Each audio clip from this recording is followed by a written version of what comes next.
ಎಲ್ರಿಗೂ ನಮಸ್ಕಾರ. ಹೇಗಿದ್ದೀರಾ? ಎಲ್ಲರೂ ಚೆನ್ನಾಗಿದ್ದೀರಾ ಅಂತ ಅನ್ಕೋತೀನಿ. ಎಲ್ಲ ನನ್ನ ಪ್ರೀತಿಯ ಶ್ರೀ ಗುರು ರಾಘವೇಂದ್ರ ಸ್ವಾಮೀಜಿಗಳ ಭಕ್ತಾದಿಗಳ ಕುಟುಂಬಕ್ಕೆ ಮಹಿ ಮೋಟಿವೇಶನ್ ಯೂಟ್ಯೂಬ್ ಚಾನಲ್ಗೆ ನಿಮ್ಮೆಲ್ಲರಿಗೂ ಕೂಡ ಪ್ರೀತಿಯಿಂದ ಸ್ವಾಗತ.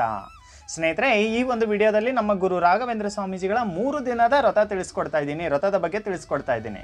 ಯಾಕೆ ಈ ಒಂದು ವ್ರತದ ಬಗ್ಗೆ ನಿಮ್ಗೆಲ್ಲರಿಗೂ ಕೂಡ ಹೇಳ್ತಾ ಇದ್ದೀನಿ ಅಂತ ಅಂದರೆ, ಯಾರೆಲ್ಲ ನೋಡಿ ಅಂದರೆ ಬೆಟ್ಟದಷ್ಟು ಕಷ್ಟ ಇದೆ, ನಮ್ಮ ಜೀವನದಲ್ಲಿರ್ತಕ್ಕಂಥ ಕಷ್ಟಗಳು ದೂರ ಆಗುತ್ತೋ ಇಲ್ವೋ, ರಾಯರನ್ನು ಕೂಡ ಪೂಜಿಸ್ತಾ ಇದ್ದೀವಿ, ಯಾವುದೇ ರೀತಿಯ ಬದಲಾವಣೆಗಳು ನಮಗೆ ಕಾಣಿಸ್ತಾ ಇಲ್ಲ ಅಂತ ತುಂಬ ಜನಗಳ ಒಂದು ಕೂಗಿದ್ದು.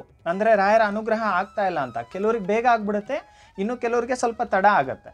ಆದರೆ ಈ ಒಂದು ವ್ರತ ಇದೆಲ್ವಾ, 3 ದಿನಗಳ ಅಂದರೆ ಗುರುವಾರ ಶುರು ಮಾಡುವಂಥದ್ದಾಗಿರುತ್ತೆ. ಸಂಪೂರ್ಣವಾಗಿ ತಿಳಿಸ್ಕೊಡ್ತೀನಿ. ಈ ಒಂದು ವ್ರತವನ್ನು ನೀವು ನಾನು ಹೇಳುವ ರೀತಿಯಲ್ಲಿ ಕಟ್ಟುನಿಟ್ಟಾಗಿ ಪಾಲಿಸ್ತೀನಿ ಅನ್ನೋದೇ ನಿಜ ಆಯಿತು ಅಂತ ಅಂದರೆ, ಖಂಡಿತ ಈ ಒಂದು ವ್ರತ ಮಾಡಿದ ಮೇಲೆ 1 ವಾರದ ಒಳಗೆ ಆಗಿರ್ಬೋದು, 15 ದಿನಗಳ ಒಳಗೆ ಆಗಿರ್ಬೋದು, ತುಂಬ ಬದಲಾವಣೆಗಳನ್ನ ನೋಡ್ತೀರಾ. ಅಂದರೆ ಕಷ್ಟ ಅನ್ನೋದು ಕಠಿಣವಾಗಿದೆ. ಈಚೆಗೆ ಬರೋಕ್ಕೆ ಎಲ್ಲೂ ಕೂಡ ದಾರಿನೇ ಗೊತ್ತಾಗ್ತಾ ಇಲ್ಲ. ನಮ್ಮ ಕಣ್ಣೀರನ್ನು ಕೂಡ ಕೇಳೋರಿಲ್ಲ. ನಾನು ಒಬ್ಬನೇ ಒಬ್ಬಳೇ ಆಗಿದ್ದೀನಿ, ನನ್ನ ಜೊತೆಗೆ ಯಾರೂ ಕೂಡ ಸಪೋರ್ಟ್ ಇಲ್ಲ. ಈ ಮನೇಲಿ ಯಾರನ್ನ ಒಬ್ಬರು ಸಪೋರ್ಟ್ ಇತ್ತು ಅಂತ ಅಂದರೆ ನಾನು ಹೆಂಗೋ ಕಷ್ಟದಿಂದ ಈಚೆಗೆ ಬರ್ತಾ ಇದ್ದೆ. ದುಡಿಯೋ ಕೈ ಒಂದಾಗ್ಬಿಟ್ಟಿದೆ. ಇಲ್ಲಿ ಏನಾಗ್ತಾ ಇದೆ ಅಂದರೆ ಕಷ್ಟಗಳ ಸಂಖ್ಯೆ ದಿನದಿಂದ ದಿನಕ್ಕೆ ಹೆಚ್ಚಾಗ್ತಾ ಇದೆ. ಎಕ್ಕಡೆ ನಾನು ಒದ್ದಾಡಿದ್ರು ಕೂಡ ನಾನೇ ಮಾಡಬೇಕೆಲ್ಲನೂ ಕೂಡ. ಮನೇನೂ ನೋಡ್ಕೋಬೇಕು, ವ್ಯವಹಾರ ನೋಡ್ಕೋಬೇಕು, ಅಥವಾ ಕೆಲಸ ನೋಡ್ಕೋಬೇಕು. ಇಲ್ಲಿ ಏನಾಗ್ತಾ ಇದೆ ಅಂದರೆ ಬರೋದು 10 ರೂಪಾಯಿ ಆದರೆ 20 ರೂಪಾಯಿ ಅಷ್ಟು ಖರ್ಚು ಬರ್ತಾ ಇದೆ. ಅಥವಾ ಮನಸ್ಸಿನ ನೋವು ಏನೇ ಆಗಿರಲಿ, ನಿಮ್ಮ ಮನಸ್ಸಲ್ಲಿ ಏನೋ ಒಂದು ನೋವಿರುತ್ತೆ. ಯಾರಿಗೋ ದುಡ್ಡು ಕೊಟ್ಟು ಮೋಸ ಹೋಗಿರ್ತೀರ, ಬಂದಿರಲ್ಲ. ಅಥವಾ ಈ ಒಂದು ವ್ರತ ಇದೆ ಅಲ್ವಾ, ಏನೇ ಕಷ್ಟ ಇರಲಿ, ಹೆಣ್ಮಕ್ಳಾದರೂ ಕೂಡ ಮಾಡ್ಬೋದು, ಗಂಡು ಮಕ್ಕಳಾದರೂ ಕೂಡ ಖಂಡಿತವಾಗ್ಲೂ ಕೂಡ ಮಾಡ್ಬೋದು. ಆದರೆ ನಾನು ಹಿಂದಿನ ವಿಡಿಯೋಗಳಲ್ಲಿ ಎಲ್ಲವೂ ಕೂಡ ನಾನು ಹಿಂದೆ ವ್ರತಗಳನ್ನು ತಿಳಿಸ್ಕೊಟ್ಟಿದ್ದೀನಲ್ಲ, ಅವೆಲ್ಲವೂ ಕೂಡ ತುಂಬ ಸರಳವಾಗಿತ್ತು. ಈ ಒಂದು ವ್ರತ ಸ್ವಲ್ಪ ಕಟ್ಟುನಿಟ್ಟಾಗಿರುತ್ತೆ, ಮೊದಲೇ ಹೇಳ್ತಾ ಇದ್ದೀನಿ. ಆದರೆ ಈ ಒಂದು ವ್ರತವನ್ನು ಕಟ್ಟುನಿಟ್ಟಾಗಿ ನೀವು ಮಾಡೋದ್ರಿಂದ ಕಷ್ಟಗಳು ಎಷ್ಟೇ ಕಠಿಣ ಅಂತ ಅನಿಸ್ಕೊಂಡಿದ್ರು ಕೂಡ ಅದೆಲ್ಲವೂ ಕೂಡ ಮಂಜಿನ ಹನಿ ಥರ ರಾಯರ ಒಂದು ದಿವ್ಯ ದೃಷ್ಟಿಯಿಂದ ಕರಗೋಗುತ್ತೆ. ಆಯಿತಾ? ಈ ಒಂದು ವ್ರತ ಮಾಡೋಕ್ಕೆ ನಿಮ್ಮ ಹತ್ರ ಮುಂಚಿತವಾಗಿ ಮೊದಲನೇದಾಗಿ ಏನೇನು ಬೇಕು ಅನ್ನೋದ್ರ ಬಗ್ಗೆ ಹೇಳ್ತೀನಿ. ಆಮೇಲೆ ನಿಯಮಗಳೇನಿದೆ, ಏನನ್ನು ಪಾಲಿಸ್ಬೇಕು ನೀವು ಕಟ್ಟುನಿಟ್ಟಾಗಿ ಅಂತ ಹೇಳ್ತಾ ಇದ್ದೀನಲ್ಲ, ಅದ್ರ ಬಗ್ಗೆ ಕೂಡ ಹೇಳ್ಬಿಡ್ತೀನಿ. ಮೊದಲನೇದಾಗಿ ನಿಮಗೆ ಈ ಒಂದು ವ್ರತ ಮಾಡೋಕ್ಕೆ ನಿಮ್ಮ ಹತ್ರ ಒಂದು ರಾಯರ ಫೋಟೋ ಆಗಲಿ, ರಾಯರದು ಒಂದು ಚಿಕ್ಕದಾದ ಮೂರ್ತಿ ಇದ್ರೂ ಕೂಡ ನಡೆಯುತ್ತೆ. ಮತ್ತೆ ಕೇಳಬೇಡಿ ನಮ್ಮ ಮನೇಲಿ ಫೋಟೋ ಇಲ್ಲ ಮಾಡ್ಬೋದಾ ಅಂತ. ಮೊದಲೇ ಹೇಳ್ತಾ ಇದ್ದೀನಿ, ಈ ಒಂದು ವ್ರತ ಮಾಡೋಕ್ಕೆ ನಿಮ್ಮ ಹತ್ರ ರಾಯರದೊಂದು ಫೋಟೋ ಆಗಲಿ, ರಾಯರ ಒಂದು ಚಿಕ್ಕದಾದ ಮೂರ್ತಿ ಆಗಲಿ ಖಂಡಿತವಾಗ್ಲೂ ಕೂಡ ಬೇಕಾಗತ್ತೆ. ಆಯಿತಾ?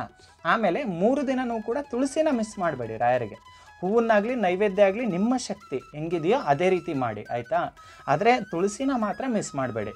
ಆಯಿತಾ? ರಾಯರಿಗೆ ತುಂಬಾ ಇಷ್ಟವಾದಂಥದ್ದು ತುಳಸಿ. ಈ ತುಳಸಿ ಬೇಕಾಗುತ್ತೆ. ಈ 3 ದಿನ ನೀವು ಸಾಧ್ಯವಾದರೆ ತುಪ್ಪದ ದೀಪವನ್ನು ಹಚ್ಚಿ. ಒತ್ತಾಯ ಮಾಡ್ತಾ ಇಲ್ಲ ನಾನು. ಸಾಧ್ಯವಾದರೆ 2 ಮಣ್ಣಿನ ದೀಪವನ್ನು ತಗೊಂಡು ಅದರಲ್ಲಿ ಅಂದರೆ ಹೂಬತ್ತಿ ಬರುತ್ತಲ್ವ, ಹೂಬತ್ತಿ ಮಾಡಿ ತುಪ್ಪದ ದೀಪವನ್ನು ರಾಯರಿಗೆ ಹಚ್ಚುವಂಥದ್ದು. ಅಂದರೆ ರಾಯರ ಕಡೆ ಮುಖ ಮಾಡಿ ಇಟ್ಟು ನೀವು ತುಪ್ಪದ ದೀಪವನ್ನು 2 ತುಪ್ಪದ ದೀಪವನ್ನು ಹಚ್ಚುವಂಥದ್ದು ರಾಯರಿಗೆ. ಆದರೆ ನಿಯಮಗಳೇನೇನು ಪಾಲಿಸಬೇಕು, ಪೂಜೆ ಮಾಡುವ ವಿಧಾನ ಕೂಡ ನಾನು ಹೇಳ್ಕೊಡ್ತೀನಿ. ನಿಯಮಗಳನ್ನು ಏನೇನು ಪಾಲಿಸ್ಬೇಕಂತ ಅಂದರೆ, 3 ದಿನಗಳು ಕೂಡ ನೀವು ಮಲಗುವಂಥ ಹಾಸಿಗೆ ಇರುತ್ತಲ್ವ, ಅಂದರೆ ಒಂದು ಚಾಪೆ, ಒಂದು ನಿಮಗೆ ಹೊಚ್ಕೊಳ್ಳೋಕ್ಕೆ ಒಂದು ಬೆಡ್ಶೀಟ್ ಅಂತ ತೊಗೊಂಬಿಡಿ. ಆಯಿತಾ? ಅದು ಸಪ್ರೇಟ್.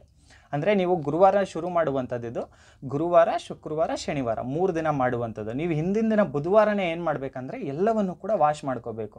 ನಿಮ್ಮ 3 ದಿನಕ್ಕಾಗುವಷ್ಟು ಬಟ್ಟೆ ಸಪ್ರೇಟ್ ಆಗಿರಬೇಕು. 3 ದಿನಗಳು ನಿಮ್ಮ ಹಾಸಿಗೆ ಬೇರೆ ಇರಬೇಕು. ಬ್ರಹ್ಮಚರ್ಯ ಪಾಲನೆ ಮಾಡಬೇಕು. ಆಯಿತಾ? ಇದನ್ನು ಕೂಡ ನೆನಪಿರಲಿ. ಹೆಣ್ಮಕ್ಳಾದರೂ ಮಾಡ್ಬೋದು, ಗಂಡು ಮಕ್ಕಳಾದರೂ ಕೂಡ ಮಾಡ್ಬೋದು. 3 ದಿನವೂ ಕೂಡ ನೀವು ಮನೇನ ಗಂಜಲ ಹಾಕಿ ಒರೆಸ್ಕೊಳ್ಳುವಂಥದ್ದು. ರಾಯರ ಫೋಟೋವನ್ನು ಎಲ್ಲಿಡ್ತಿರಲ್ಲ ಆ ಜಾಗವನ್ನು ಪೂರ್ತಿ ಶುಚಿ ಮಾಡಿಕೊಂಡು, ಆನಂತರ ಪೀಠ ಇಟ್ಟು ಪೀಠದ ಮೇಲೆ ಸ್ವಲ್ಪ ರಂಗೋಲಿ ಹಾಕ್ಕೊಂಡು ರಾಯರ ಫೋಟೋವನ್ನು ಇಡುವಂಥದ್ದು. ಆಯಿತಾ? ರಾಯರ ಫೋಟೋವನ್ನು ಇಡ್ತೀರಾ, ರಾಯರ ಮುಂದೆ ರಂಗೋಲಿನ ಹಾಕ್ಕೊಂಡು ರಾಯರನ್ನ ಸ್ವಾಗತ ಕೋರುವಂಥದ್ದು. ನೀವು ಪೂಜೆ ಯಾವ ರೀತಿ ಮಾಡಬೇಕು, ಪೀಠ ಇಡ್ತೀರಾ, ಪೀಠನೆಲ್ಲ ಕ್ಲೀನ್ ಮಾಡ್ಕೊತೀರಾ, ಶುಚಿಗೊಳಿಸ್ಕೊತೀರಾ ಜಾಗನ. ಅಲ್ಲಿ ಫೋಟೋನ ಇಡ್ತೀರಾ, ರಾಯರ ಫೋಟೋನ ಇಡ್ತೀರಾ, ಎಲ್ಲ ಶುಚಿ ಮಾಡಿದ ಮೇಲೆ ರಂಗೋಲಿ ಹಾಕೋತೀರಾ, ಸ್ವಾಗತ ಕೋರ್ಕೋತೀರಾ. ಮಣ್ಣಿನ ದೀಪ ಆಗಲಿ, ನಿಮ್ಮ ಶಕ್ತಿ. ನಿಮಗೆ ತುಪ್ಪದ ದೀಪವನ್ನು ಹಚ್ಚೋ ಶಕ್ತಿ ಇಲ್ಲ ಅಂತಂದರೆ ಬೇಡ. ಆಗುತ್ತೆ ಅನ್ನೋದಾಯಿತು ಅಂದರೆ ನೀವು 10 ರೂಪಾಯಿದು ತುಪ್ಪದ ಪ್ಯಾಕೆಟ್ ಸಿಗುತ್ತಲ್ವ, 3 ದಿನ ಬೇಕಾಗುತ್ತೆ ನಿಮಗೆ. 3 ದಿನ ತೊಗೊಂಬಂದರೆ ಆಯಿತು, ಮಾಡ್ಬೋದು ಅಂತ ಅನ್ಕೊತೀನಿ. ಇಲ್ಲ ಶಕ್ತಿ ಇಲ್ಲ ಅಂದರೆ ಬೇಡ, ದೀಪವನ್ನು ಹಚ್ಬೋದು. ತುಳಸಿ ಹೂವು.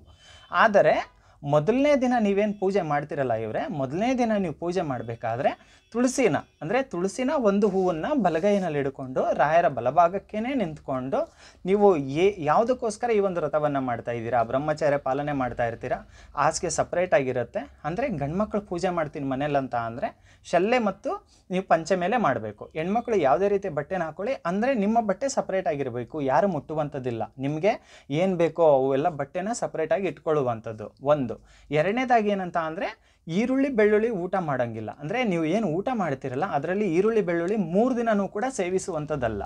ಹೊರಗಡೆ ನೀವು 1 ಲೋಟ ಅಂದರೆ ಟೀನೂ ಕೂಡ ಕುಡಿಯೋಂಗಿಲ್ಲ. ಹೊರಗಡೆ ಎಲ್ಲೋ ಹೋಗ್ತೀನಿ, ಕೆಲಸಕ್ಕೆ ಹೋಗ್ತೀನಿ ಅಂದರೆ ಬಟ್ಟೆ ಹಾಕ್ಕೊಳ್ಳಿ. ಅಂದರೆ ನಿಮಗೆ ಡ್ಯೂಟಿ ಬಟ್ಟೆ ಇರುತ್ತೆ, ಕೆಲಸಕ್ಕೆ ಹೋಗ್ತಾ ಇರ್ತಾರೆ ಕೆಲವರು, ಅದನ್ನೆಲ್ಲ ಬುಧವಾರನೇ ವಾಶ್ ಮಾಡಿ ಇಟ್ಕೊಳ್ಳಿ. 3 ದಿನಕ್ಕಾಗೋಷ್ಟು ಸಪ್ರೇಟಾಗಿ ನಿಮ್ಮ ಬಟ್ಟೆಗಳನ್ನು, ಹಾಸಿಗೆನ ನೀವೇ ಸಪ್ರೇಟಾಗಿ ಇಟ್ಕೊಳ್ಳುವಂಥದ್ದು, ಯಾರು ಕೂಡ ಮುಟ್ಟುವಂಥದ್ದಿಲ್ಲ.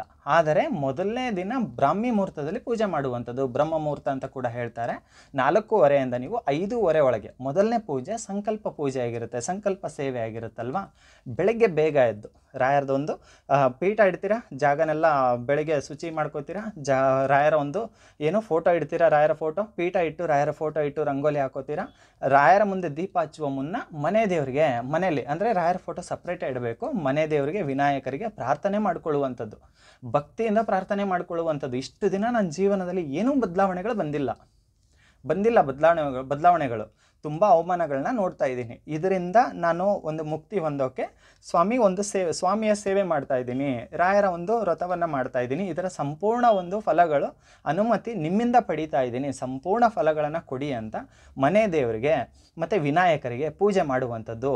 ಪೂಜೆ ಮಾಡಿ ಅಂದರೆ ಮನೇಲಿ ದೀಪ ಹಚ್ಚಿ ಆಮೇಲೆ ರಾಯರ ಹತ್ರ ಬಂದು ತುಳಸಿ ಮತ್ತು ಒಂದು ಹೂವನ್ನು, ರಾಯರಿಗೆ ಯಾವ ಹೂವನ್ನು ನೀವು ಕೊಡಬೇಕಂತ ಬಂದಿರ್ತೀರಲ್ವ, ಎಲ್ಲ ರೀತಿ ನಿಮ್ಮ ಕಷ್ಟಗಳನ್ನ ಬಲಭಾಗಕ್ಕೆ ನಿಂತು ಹೇಳಿಕೊಂಡು ರಾಯರ ಫೋಟೋ ಮುಂದೆ ನೀವು ಹಾಕುವಂಥದ್ದು, ರಾಯರ ಪಾದಕ್ಕೆ ಹಾಕುವಂಥದ್ದು, ಮೂರ್ತಿ ಇದ್ದರೆ ಮೂರ್ತಿ ಮುಂದೆ ಹಾಕುವಂಥದ್ದು.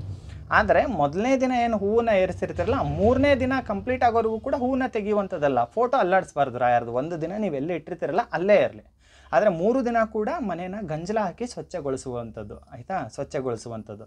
ಇನ್ನು ಭಾನುವಾರ 3 ದಿನ ಕಂಪ್ಲೀಟ್ ಆಯಿತು. 3 ದಿನ ಕೂಡ ಇದೇ ರೀತಿ ಬೆಳಗ್ಗೆ ಬೇಗ ಎದ್ದಿರ್ತೀರ 1 ದಿನ. 2ನೇ ದಿನ ಏನಿದೆ ಅಲ್ವಾ, ನಿಮಗೆ ಆಗಿಲ್ಲ ಬ್ರಾಹ್ಮಿ ಮುಹೂರ್ತದಲ್ಲಿ ಪೂಜೆ ಮಾಡೋಕ್ಕಂದರೆ 8 ಗಂಟೆ ಒಳಗೆ ಮಾಡಿ, ಆಯಿತಾ, 8 ಗಂಟೆ ಒಳಗೆ ಮಾಡಿ. ಸಂಜೆ ಅಂತೂ 2 ಊದಿನ ಕಡ್ಡಿನ ಹಚ್ಚಿ, ಸ್ವಾಮಿಗೆ ಸಾಕು. ನಿಮಗೆ ಆಗಿಲ್ಲ ಧೂಪ ದೀಪ ಹಚ್ಚೋಕ್ಕಾಗಿಲ್ಲ ಅಂದರೆ 2 ಊದಿನ ಕಡ್ಡಿನ ಹಚ್ಚಿ. ಆದರೆ ಬೆಳಗ್ಗೆ 8 ಗಂಟೆ ಒಳಗೆ ಪೂಜೆ ಮಾಡಿದರೆ ತುಂಬಾ ಒಳ್ಳೆಯದು. ಇಲ್ಲಪ್ಪ ನಾವು ಡ್ಯೂಟಿಗೆ ಹೋಗ್ತೀವಿ, ಮೊದಲನೇ ಪೂಜೆ ಹೆಂಗೋ ಬ್ರಾಹ್ಮಿ ಮುಹೂರ್ತದಲ್ಲಿ ಮಾಡ್ತೀವಿ, ಮಿಕ್ಕಿರೋದು ಹೆಂಗೆ ಮಾಡೋಣ, ನಮ್ಗೆ ಆಗ್ತಾ ಇಲ್ಲ ಅಂದರೆ ಸಂಜೆ ಬಂದು ದೀಪ ಹಚ್ಚಿ, ಆಯಿತಾ, ಸಂಜೆ ಬಂದು ದೀಪ ಹಚ್ಚಿ. ಆದರೆ ನಿಮ್ಮ ಬಟ್ಟೆನಾಗಲಿ, ನೀವು ಮಲಗುವಂಥ ಹಾಸಿಗೆ ಆಗಿರಲಿ, ಆ ಜಾಗ ಆಗಿರಲಿ ಶುಚಿ ಇಟ್ಕೊಳ್ಳಿ. ಮನೇಲಿ ಹೇಳಿಬಿಡಿ, ಈ ಒಂದು ವ್ರತವನ್ನು ಮಾಡ್ತಾಯಿದ್ದೀನಿ, ನಮ್ಮ ಮನೆ ಪರಿಸ್ಥಿತಿಗೋಸ್ಕರ ನಾನು ಮಾಡ್ತಾಯಿದ್ದೀನಿ, ನೀವು ಕೂಡ ನನ್ನ ಜೊತೆಗೆ ಇದ್ದು ಸಪೋರ್ಟ್ ಮಾಡಿ ರಾಯರ ಸೇವೆಗಂತ ಹೇಳ್ಕೊಳ್ಳಿ. ಖಂಡಿತ ನಿಮ್ಮ ಮನೇಲೂ ಕೂಡ ಸಪೋರ್ಟ್ ಮಾಡ್ತಾರೆ, ರಾಯರ ಸೇವೆಗೆ ಯಾರು ಕೂಡ ಬೇಡ ಅನ್ನಲ್ಲ, ಹೇಳ್ಕೊಳ್ಳಿ, ಆಯಿತಾ. ಈ ಒಂದು ವ್ರತ ಸ್ವಲ್ಪ ಕಟ್ಟುನಿಟ್ಟಾಗಿ ಪಾಲನೆ ಮಾಡಲೇಬೇಕಾಗುತ್ತೆ. ಹೊರಗಡೆ ಎಲ್ಲೂ ಊಟ ಮಾಡೋಂಗಿಲ್ಲ, ಮನೆಯಲ್ಲೂ ಕೂಡ ಮನೇಲಿ ಅಡುಗೆ ಮಾಡೋಕ್ಕೆ ಹೇಳಿ, ಅವರು ಮಾಡಲಿ ಪರವಾಗಿಲ್ಲ, ಆದರೆ ಈರುಳ್ಳಿ ಬೆಳ್ಳುಳ್ಳಿ ಹಾಕಿರಬಾರ್ದು. 3 ದಿನ ರಾಯರಿಗೆ ಈ ಒಂದು ಸೇವೆನ ನೀವು ಕಟ್ಟುನಿಟ್ಟಾಗಿ ಶ್ರದ್ಧೆ ಭಕ್ತಿಯಿಂದ ಮಾಡಿ ನಿಮ್ಮ ಬದುಕಲ್ಲಿ ಏನು ಬದಲಾವಣೆನ ನೋಡ್ತೀರಾ ಅಂತ ನೀವೇ ಹೇಳ್ತೀರಾ. ಖಂಡಿತ ಹೇಳ್ತಾ ಇದ್ದೀನಿ, ಮತ್ತೊಮ್ಮೆ ಹೇಳ್ತಾ ಇದ್ದೀನಿ, ಎಷ್ಟು ಸತ್ಯ ನನಗೆ ಕಣ್ಮುಂದೆ ಬಂದಿದೆ ರಾಯರದು ಅಂತ ಅಂದರೆ, ಇವತ್ತು ಆಗ್ತಾ ಇಲ್ಲ, ಬದುಕು ಸಾಕು ಅನ್ನಿಸ್ತಾ ಇದೆ ಅನ್ನೋರ ಜೀವನದಲ್ಲೂ ಕೂಡ ರಾಯರು ಬರ್ತಾ ಇದ್ದಾರೆ. ಎಷ್ಟು ಅಂತ ಅಂದರೆ, ಇಷ್ಟು ದಿನ ದೇವ್ರು ಇಲ್ಲ ಅನ್ನೋರು ಕೂಡ ಇದ್ದಾರೆ, ನಮ್ಮ ಪಾಲಿಗೂ ಕೂಡ ದೇವ್ರು ಇದ್ದಾರೆ. ಯಪ್ಪ, ಎಲ್ಲೋ ಒಂದು ಕಡೆ ದೇವ್ರು ನನ್ನ ಪಾಲಿಗೆ ಕಣ್ಣು ತೆಗಿತಾ ಇದ್ದಾನಂತ, ಎಲ್ಲೋ ಒಂದು ಕಡೆ ದೇವರ ಪಾದವನ್ನು ಇವಾಗ ಹೆಂಗೆ ಹಿಡಿತಾ ಇದ್ದಾರೆ, ಖುಷಿಯಿಂದ ಹಿಡಿತಾ ಇದ್ದಾರೆ. ಒಳ್ಳೇದು ಮಾಡು ಅಂತ ಹಿಡಿಯೋರು ಬೇರೆ, ಕಷ್ಟದಲ್ಲಿದ್ದಾಗ ಫಸ್ಟ್ ನೀವು ಕೂಡ ಹಂಗೆ ಮಾಡಿದ್ದೀರಿ, ಈಗಲೂ ಕೂಡ ಅದೇ ಕಷ್ಟ ಇದೆ ಅಂತ ಅನ್ಕೊತೀನಿ. ಆದರೆ ಇನ್ನು ಮುಂದೆ ಇರೋದಿಲ್ಲ. ತಂದೆ ಎಲ್ಲೋ ಒಂದು ಕಡೆ ನಿಮ್ಮ ನೆರಳು ಸಿಗ್ತಾ ಇದೆ, ಜೀವನ ಪೂರ್ತಿ ಕೊಡಪ್ಪ, ನೀನೇ ಕಾಪಾಡಪ್ಪ ಅಂತ ಅಷ್ಟು ಶ್ರದ್ಧೆ ಭಕ್ತಿಯಿಂದ ತಲೆ ಬಾಗಿದಾಗ ಖಂಡಿತ ನೀವು ಕೂಡ ತುಂಬ ಚೆನ್ನಾಗಿರ್ತೀರ. ಇದರಲ್ಲಿ ಸಂದೇಹ ಕೂಡ ಇಟ್ಕೋಬೇಡಿ. ಇನ್ನು ಹೆಚ್ಚು ಕಮ್ಮಿ ನಿಮ್ಗೆ ಏನಾರ ಡೌಟ್ಸ್ ಇದ್ದರೆ, ನಾನು ಏನು ಹೇಳಿದ್ದೀನಲ್ಲ ಇದರಲ್ಲಿ ಏನಾರ ಡೌಟ್ಸ್ ಇದ್ದರೆ ಕಮೆಂಟ್ಸಲ್ಲಿ ಕೇಳಿ, ಖಂಡಿತ ಹೇಳ್ತೀನಿ. ಆದರೆ ಈ ಒಂದು ವ್ರತ ಇದೆಯಲ್ಲ ತುಂಬಾ ಉತ್ತಮವಾದಂಥದ್ದು, ಮಾಡಿ ಖಂಡಿತ ಒಳ್ಳೆಯದಾಗೇ ಆಗುತ್ತೆ, ಆಯಿತಾ. ರಾಯರ ಕೈ ಬಿಡೋದಿಲ್ಲ. ರಾಯರ ದಿವ್ಯ ದೃಷ್ಟಿಯಿಂದ ನಿಮ್ಮ ಕಷ್ಟಗಳೆಲ್ಲವೂ ಕೂಡ ದೂರ ಆಗಲಿ, ನಿಮ್ಮ ಬದುಕಲ್ಲೂ ಕೂಡ ಸುಖ ಶಾಂತಿ ನೆಮ್ಮದಿನ ಕೊಟ್ಟು ರಾಯರು ಕಾಪಾಡ್ತಾರೆ, ಇದರಲ್ಲಿ 2ನೇ ಮಾತಿಲ್ಲ. ಆದರೆ 3 ದಿನವೂ ಕೂಡ ಹೊರಗಡೆ ಊಟ ಮಾಡೋಂಗಿಲ್ಲ, ಮನೇಲಿ ಮಾಂಸ ಮಾಡೋಂಗಿಲ್ಲ. ಯಾರನ್ನ ಮದ್ಯ ಸೇವನೆ ಮಾಡೋರಿದ್ರೆ ಅವರು ಕೂಡ ಮಾಡೋಂಗಿಲ್ಲ. ಗಂಡು ಮಕ್ಕಳಾದರೂ ಮಾಡ್ಬೋದು ಇದು ಪೂಜೆನ, ಹೆಣ್ಮಕ್ಳಾದರೂ ಮಾಡ್ಬೋದು. ಕೆಲವರು ಯಾರನ್ನ ಮದ್ಯ ಸೇವನೆ ಮಾಡೋರು ಹೊರಗಡೆ ಇದ್ದರೆ ಮಾಡುವಂಥದ್ದಲ್ಲ. ಈ 3 ದಿನ ಏನಾದರೂ ನೀವು ನಾನು ರಾಯರ ಸೇವೆನ ಮಾಡ್ತೀನಪ್ಪ, ನನ್ನ ಅಪ್ಪನ ಸೇವೆ ಮಾಡೋದೇ ನನಗೆ ಒಂದು ಪುಣ್ಯ ಅಂತ ಅಂದ್ಕೊಂಡು ನಾನು ಮಾಡ್ತೀನಿ ಅಂತ ನೀವೇನಾದರೂ ಮುಂದಾದರೆ, ನಿಮ್ಮ ಮನೆಗೆ ನೀವು ಎಷ್ಟೊಂದು ಶಕ್ತಿಯಾಗಿ ನಿಲ್ತೀರಾ, ನಿಮ್ಮ ಮನೆ ಪರಿಸ್ಥಿತಿ ಎಷ್ಟೊಂದು ಸುಧಾರಣೆಗೊಳ್ಳುತ್ತೆ, ನಿಮ್ಮ ಮನೆಗೆ ರಾಯರ ಬೆಳಕು ಯಾವ ರೀತಿ ಬರುತ್ತೆ ಅನ್ನೋದನ್ನು ನೀವೇ ನೋಡ್ತೀರಾ. ಇಷ್ಟು ದಿನ ಅದು ಯಾರು ನನ್ನ ಜೊತೆಗಿಲ್ಲ, ಇವರು ನನ್ನ ಜೊತೆಗಿಲ್ಲ, ಜನಗಳನ್ನ ನಂಬಿದ್ದಾಯಿತು. ಇನ್ನು ರಾಯರ ಪಾದವನ್ನು ಹಿಡಿದಿದ್ರಲ್ಲ, ಗುರುಗಳಿಗೆ ಗೊತ್ತಿದೆ ನಿಮ್ಮ ಮನೇಲಿ ಏನು ಪರಿಸ್ಥಿತಿ ಇದೆ, ಯಾವುದಕ್ಕೋಸ್ಕರ ಒದ್ದಾಡ್ತಾ ಇದ್ದೀರಾ, ನೀವೇನು ಅಂತ ಗುರುಗಳಿಗೆ ಚೆನ್ನಾಗಿ ಗೊತ್ತಿದೆ. ಇಷ್ಟು ಮಾತ್ರ ಹೇಳಬಲ್ಲೆ. ಖಂಡಿತ ಒಳ್ಳೆಯದಾಗತ್ತೆ. ಶ್ರದ್ಧೆ ಭಕ್ತಿಯಿಂದ ಮಾಡಿ. ಏನಾರ ಡೌಟ್ಸ್ ಇದ್ದರೆ ಕಮೆಂಟ್ಸಲ್ಲಿ ಕೇಳಿ, ಖಂಡಿತ ನಾನು ಹೇಳ್ತೀನಿ. ಯಾರು ಕೂಡ 3 ದಿನ ಮನೆಯಲ್ಲಿ ಮಾಂಸ ಮಾಡುವಂಥದ್ದಲ್ಲ.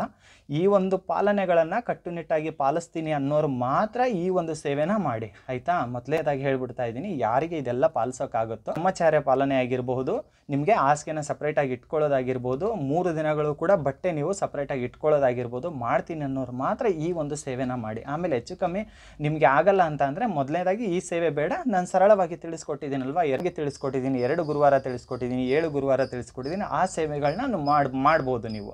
ಆದರೆ ನೀವೇನು ಭಾನುವಾರ ದಿನ ಇದೆ ಅಲ್ವಾ, ಗುರುವಾರ, ಶುಕ್ರವಾರ, ಶನಿವಾರ ಅಂದರೆ ಭಾನುವಾರ ಏನು ಮಾಡಿ ಅಂದರೆ ರಾಯರ ಫೋಟೋ ಮೊದಲೆಲ್ಲಿತ್ತೋ ನಿಮ್ಮ ಮನೇಲಿ ಅಲ್ಲೇ ಇಟ್ಬಿಡುವಂಥದ್ದು. ಅವೆಲ್ಲ ಹೂವು ಏನಿದೆ ಅಲ್ವಾ ರಾಯರ ಮೇಲೆ ಇಟ್ಟಿರ್ತೀರ, 3 ದಿನವೂ ಕೂಡ ಹೂವು ಬದಲಿಸುವಂಥದ್ದಲ್ಲ. ಚೇಂಜ್ ಮಾಡಬೇಕಂತಂದ್ರೂ ಕೂಡ ಫೋಟೋ ಅಲ್ಲಾಡಬಾರ್ದು. ಅದಕ್ಕೋಸ್ಕರ ಏನು ಹೇಳ್ತೀವಿ, ಆ ಹೂವು ಅಷ್ಟೇ ಇರಲಿ, ರಾಯರ ಮುಂದೆ ಇಡುವಂಥದ್ದು 2ನೇ ದಿನ. 1ನೇ ದಿನ ಚೆನ್ನಾಗಿ ಅಲಂಕಾರ ಮಾಡಿರ್ತೀರ, 2ನೇ ದಿನ ರಾಯರ ಮುಂದೆ ಇಡುವಂಥದ್ದು, ಆಯಿತಾ? 3ನೇ ದಿನ ಕೂಡ ಅಷ್ಟೇ ಇಡುವಂಥದ್ದು. ಬೆಳಗ್ಗೆ 8 ಗಂಟೆ ಒಳಗೆ ಪೂಜೆ ಮಾಡಿ. ಆಗಿಲ್ಲ ಡ್ಯೂಟಿಗೆ ಹೋಗ್ತೀವಿ ಅನ್ನೋರು ಸಂಜೆ ಮಾಡಿ, ಬೇಗ ಬಂದ ತಕ್ಷಣ ಮಾಡಿ. ತುಂಬ ಲೇಟಾಗಿ ಬರ್ತೀವಿ ಅನ್ನೋದಲ್ಲ, ಸಂಜೆ.